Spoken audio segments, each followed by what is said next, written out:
കേരള തീരത്ത് രാജ്യാന്തര കപ്പൽ ചാലിൽ മുങ്ങിയ MSC എൽസ 3 എന്ന കപ്പലിനെ കുറിച്ച് കൂടുതൽ അറിയണോ? അതിലേക്ക് വരാം. അതിനു മുൻപ് ഈ ഉണ്ടായ സംഭവത്തെക്കുറിച്ച് ഒരു ലഘു വിവരണമാവാം. മെയ് 24-നാണ് ഉച്ചയോടെ കൊച്ചിയുടെ തീരത്ത് നിന്ന് 38 നോട്ടിക്കൽ മൈൽ അകലെ, അതായത് 70 കിലോമീറ്റർ ദൂരെ വെച്ചാണ് കപ്പലിന് അപകടം സംഭവിക്കുന്നത്. പ്രതികൂല കാലാവസ്ഥയിൽ കടലും പ്രക്ഷുബ്ധമായിരുന്നു. രാജ്യാന്തര കപ്പൽ ചാലിലൂടെ കൊച്ചിയിലേക്ക് വന്നുകൊണ്ടിരുന്ന കപ്പൽ കടൽ തിരയിൽ ഒരു വശത്തേക്ക് ചരിഞ്ഞു. പിന്നെ അത് നേരെയാക്കാനായില്ല. കപ്പലിന്റെ ചരിവ് കുറെ കൂടി വന്നതോടെ കണ്ടെയ്നറുകൾ കടലിലേക്ക് വീണു. ഇതോടെ കപ്പലിലെ ജീവനക്കാർ ഇന്ത്യൻ കോസ്റ്റ് ഗാർഡുമായി ബന്ധപ്പെടുകയായിരുന്നു. കൊച്ചി തീരത്തിനടുത്തു വെച്ച അറബിക്കടലിലേക്ക് ചരിഞ്ഞ ചരക്ക് കപ്പൽ MSC എൽസ 3 പൂർണ്ണമായും മുങ്ങിത്താഴ്ന്നു. ഇതാണ് ഇതുമായി ബന്ധപ്പെട്ട സംഭവം. ഇനി MSC എൽസ 3 എന്ന കപ്പലിനെ കുറിച്ച് കുറച്ചുകൂടി പറയാം. സ്വിസ് നിർമ്മിതമായ മെഡിറ്ററേനിയൻ ഷിപ്പ് കോർപ്പറേഷൻ്റെതാണ് ഈ കപ്പൽ. ലൈബീരിയയിലേക്ക് വേണ്ടിയാണ് കപ്പൽ സർവീസ് ചെയ്യുന്നത്.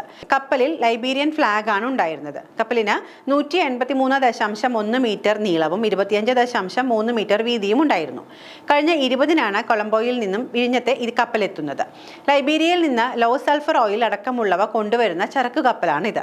വിഴിഞ്ഞത്ത് ചരക്ക് ഇറക്കിയ ശേഷം കൊച്ചിയിലേക്കും അവിടെ നിന്ന് തൂത്തുക്കുടിയിലേക്കും പോകാനായിരുന്നു തീരുമാനം. ഇതൊരു ഫീഡർ ഷിപ്പാണ്. എന്ന് പറയുമ്പോൾ എന്താണ് ഫീഡർഷിപ്പ് എന്നൊരു ചോദ്യം വരും. അതിനെക്കുറിച്ചാണ് ഇനി പറയുന്നത്.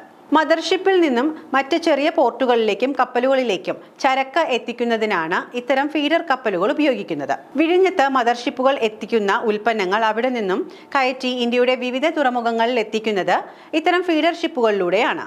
എന്നാൽ MSC എൽസ 3 ഫീഡർ ഷിപ്പാണെങ്കിലും താരതമ്യേന വലിപ്പമുള്ളൊരു ഫീഡർ ഷിപ്പ് തന്നെയാണ് ഇത്. പുറംകടലിൽ മുങ്ങിത്താഴ്ന്ന ചരക്ക് കപ്പൽ ഏതു നിമിഷവും ഒരു ജലബോംബ് ആയേക്കാം എന്ന സാധ്യതകളാണ് വിദഗ്ധർ ചൂണ്ടിക്കാണിക്കുന്നത്. ഏകദേശം 640 കണ്ടെയ്നറുകൾ കപ്പലിൽ ഉണ്ടായിരുന്നു. ഇതിൽ 15ഓളം കണ്ടെയ്നറുകളാണ് കപ്പൽ മുങ്ങുന്നതിന് മുൻപ് കടലിൽ പതിച്ചത്. അവ ഇപ്പോൾ കരയ്ക്ക് അടിയുന്നുമുണ്ട്. അവയിൽ ചിലതിൽ വസ്ത്ര നിർമ്മാണത്തിനുള്ള വസ്തുക്കളായിരുന്നുവെന്നാണ് പ്രാഥമിക വിവരം ലഭിക്കുന്നത്.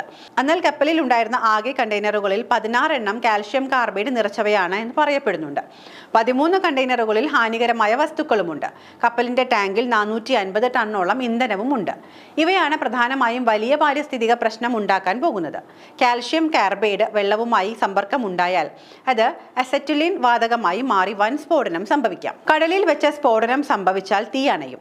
കണ്ടെയ്നറുകൾ കരയ്ക്ക് അടിയുന്ന ഘട്ടത്തിലാണ് വെള്ളവുമായി കലർന്ന രാസപ്രവർത്തനം നടക്കുന്നത് എങ്കിൽ സ്ഥിതി നിയന്ത്രണാതീതമാകും. നിശ്ചിത അകലം പാലിച്ച കണ്ടെയ്നറുകളെ വിഴിഞ്ഞം, കൊച്ചി പോർട്ടുകളിലേക്ക് വലിച്ചു കയറ്റുകയാണ് ഒരു പോംവഴി. ഇതിന് കണ്ടെയ്നറുകളെ സംബന്ധിച്ച പൂർണ്ണമായ വിവരങ്ങൾ ലഭ്യമാകണം. വിദേശത്തു നിന്നും ചരക്കുകൾ അയക്കുമ്പോൾ കണ്ടെയ്നറുകളെ കുറിച്ചുള്ള വിവരങ്ങൾ നൽകാത്തത് ഒരു പ്രതിസന്ധിയാകാറുണ്ട്. തിരക്കേറിയ കപ്പൽ ചാലിന്റെ അടിത്തട്ടിലാണ് കപ്പൽ ഇപ്പോൾ ഉള്ളത്. കൊച്ചി, ആലപ്പുഴ, കൊല്ലം തീരങ്ങൾ എണ്ണ, രാസപദാർത്ഥ ഭീഷണിയിലാണ് ഇപ്പോൾ. കപ്പൽ മുങ്ങിയ ഭാഗത്ത് 2 കിലോമീറ്ററോളം ചുറ്റളവിൽ എണ്ണ പരന്നിട്ടുണ്ട്. വെള്ളത്തിൽ നിന്നും എണ്ണ വലിച്ചെടുത്തില്ലെങ്കിൽ മത്സ്യബന്ധനത്തിന് വലിയ പ്രതിസന്ധിയാകും ഉണ്ടാകുന്നത്. ഒഴുകുന്ന കണ്ടെയ്നറുകളിൽ മറൈൻ ഗ്യാസ് ഓയിലും വെരി ലോ സൾഫർ ഫ്യൂൽ ഓയിലുമാണ് എന്നാണ് കോസ്റ്റ് ഗാർഡിന്റെ മുന്നറിയിപ്പ്. 20 ഫിലിപ്പീൻ പൗരന്മാരും 2 യുക്രൈൻ പൗരന്മാരും ഒരു ജോർജിയൻ പൗരനും ഒരു റഷ്യൻ പൗരനും ആയ ക്യാപ്റ്റനുമാണ് കപ്പലിൽ ഉണ്ടായിരുന്നത്. ആദ്യഘട്ടത്തിൽ കപ്പലിൽ 21 ജീവനക്കാരെ കോസ്റ്റ് ഗാർഡ് കപ്പലിൽ രക്ഷപ്പെടുത്തി. കപ്പൽ മുങ്ങി തുടങ്ങിയതോടെ ക്യാപ്റ്റനെയും എഞ്ചിനീയർമാരെയും മാറ്റി. കപ്പൽ ഉപേക്ഷിച്ച ക്യാപ്റ്റൻ അടക്കമുള്ള 3 പേർ ഇന്ത്യൻ നേവിയുടെ INS സുജാതയിലാണ് രക്ഷപ്പെട്ടത്. കപ്പൽ മുങ്ങിയ സ്ഥലത്തു നിന്നും 20 നോട്ടിക്കൽ മൈലിനുള്ളിൽ മത്സ്യബന്ധനം പാടില്ല എന്ന് സംസ്ഥാന സർക്കാർ നിർദ്ദേശം നൽകിയിട്ടുണ്ട്.